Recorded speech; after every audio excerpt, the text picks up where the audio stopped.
Welcome from Classic Work. We're going to continue the tool setup and maintenance as we did with the bandsaw. And the two things I'm going to show you today is actually for the joiner. Now there's tons and tons of different styles of joiners out there, and just like with every machine, they're all different. And I'm going to show you one on a new style joiner, and I'm going to show you one on an old style joiner.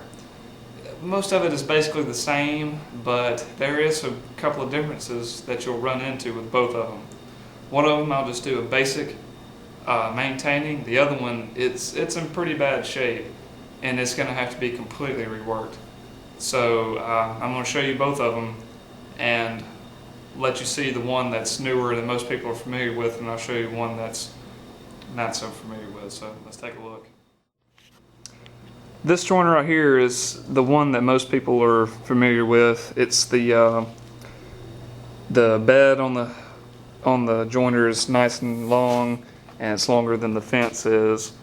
And this one right here was probably made in the either late 90s or early 2000s.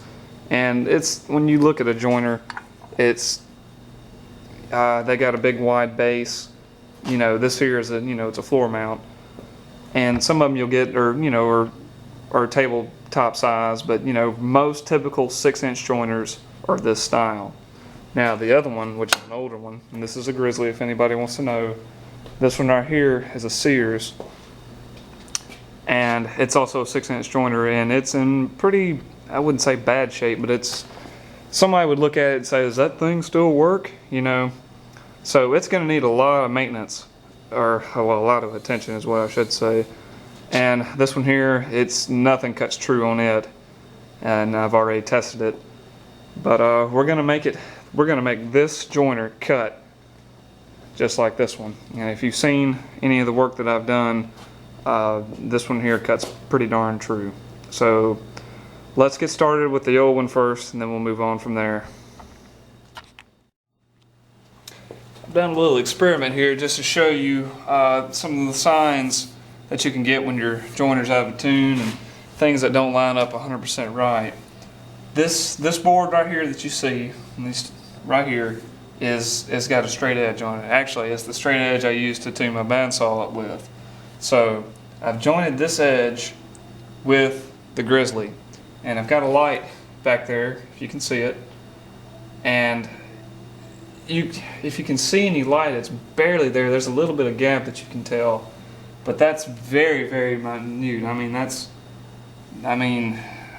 It might be half a thousandth wide. So that's pretty darn good, especially since I really didn't tune that joiner when I got it. So that's not too bad. Now the Craftsman, I jointed this edge with the Craftsman, and remember this edge is straight. And what you can see is, if you look back towards the back here, you see all the gap right in here. And if I move this down a little bit, you might see the light come through. But anyways, that's a clear indicator that we're biting too much on the front, and none of the middle on this side is is coming down. And see, I did it on the tail end of this as well. So we know that the bed is both the out feed table and the in feed table is bad out of adjustment. So we've got to fix that. The next thing that you want to check is for square, and this right here is the Grizzly side.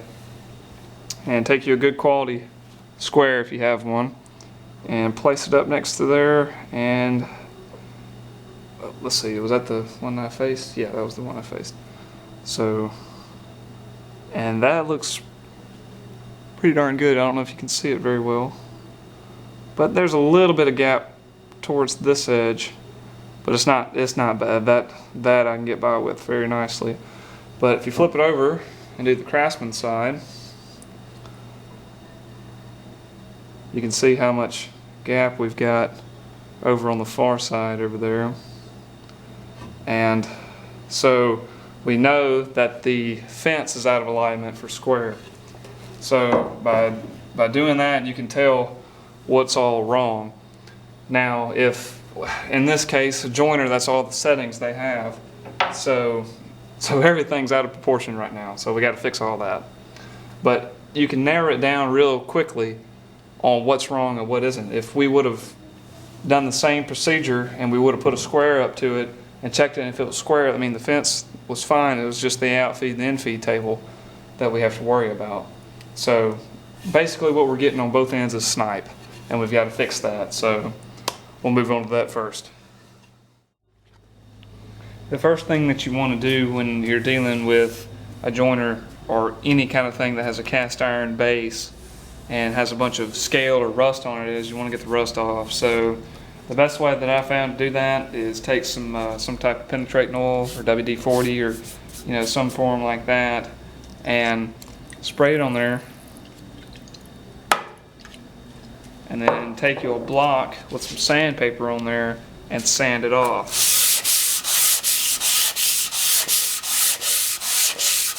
It's going to get soupy for a minute, but that's okay if you're trying to get off all the rust you can.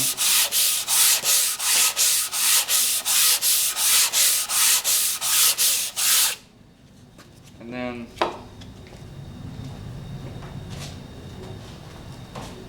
take your rag of some kind and wipe it off. There are going to be some places that you can't get in with the block. And that's fine. Get you another piece of sandpaper or take the same piece and get into areas that you can't reach. But just go ahead and get all the rust off. Pretty simple. Okay, now that you've got your base clean, everything's nice and clean now with all the rust off of it, the next thing that we're going to do is we need to check and see why it's sniping on both ends. So get you a good straight edge. This one here is from the bandsaw video of how to make your own straight edge. So place it on the bed.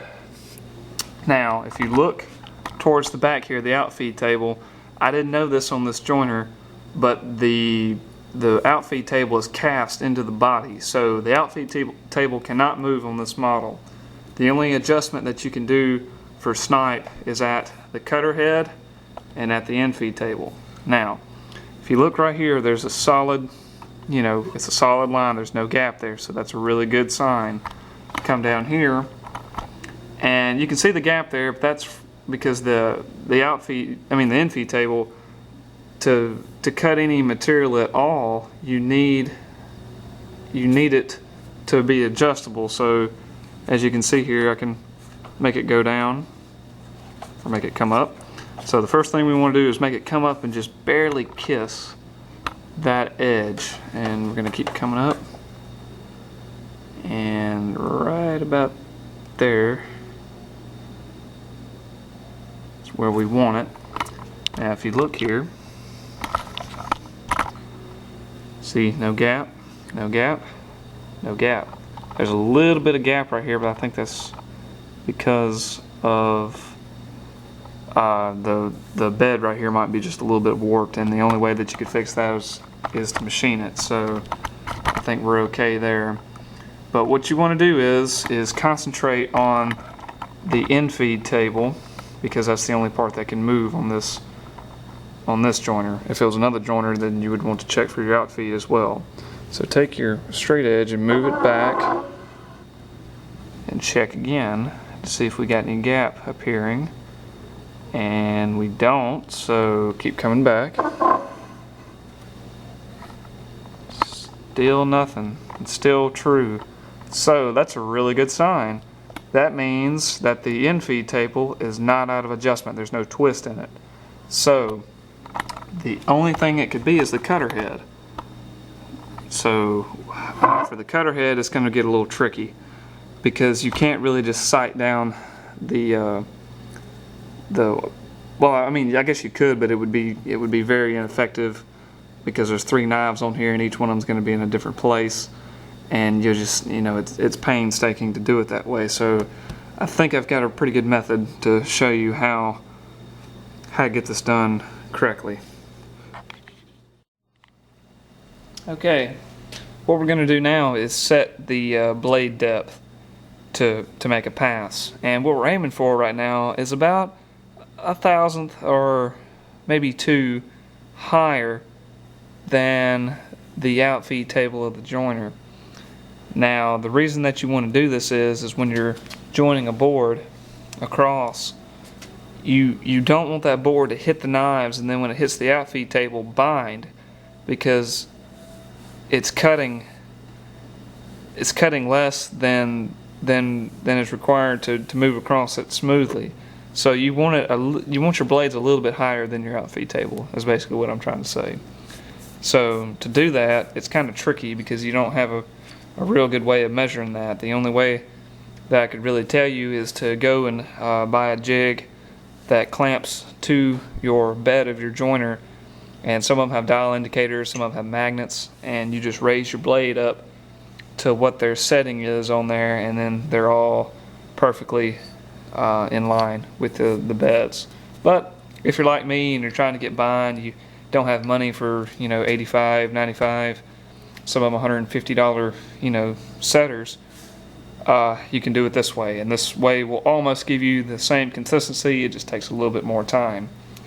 You will need a few things though. You will need a set of feeler gauges, and what you want to do is take your finest feeler gauge, in this case, which mine is a 1/8000th, and what you're going to do is you're going to take it and place it kind of towards the back edge of your joiner on your outfeed table, and then take your straight edge and lay across it like so. Okay, now come back to the header. You want to raise your infeed table so it's just touching the straight edge. This way it gives it support along the entire length, and that way that you can adjust your cutter, and it will be the right height. So what we're going to do is we're going to take a little scrap block, and you can, if you can read that, it says up. That way you're always placed in the right way, and it's just going to wedge in between your cutter head and the infeed table of your joiner. But before you do that, in this particular model, this has a wedge that holds the blade in. You want to take some form of Allen wrench and undo them, and then it has another screw in the back here that adjusts the blade up and down. And once you do that, in this case these here are already loose, place your block up to it, and then this here is what you're going to look for.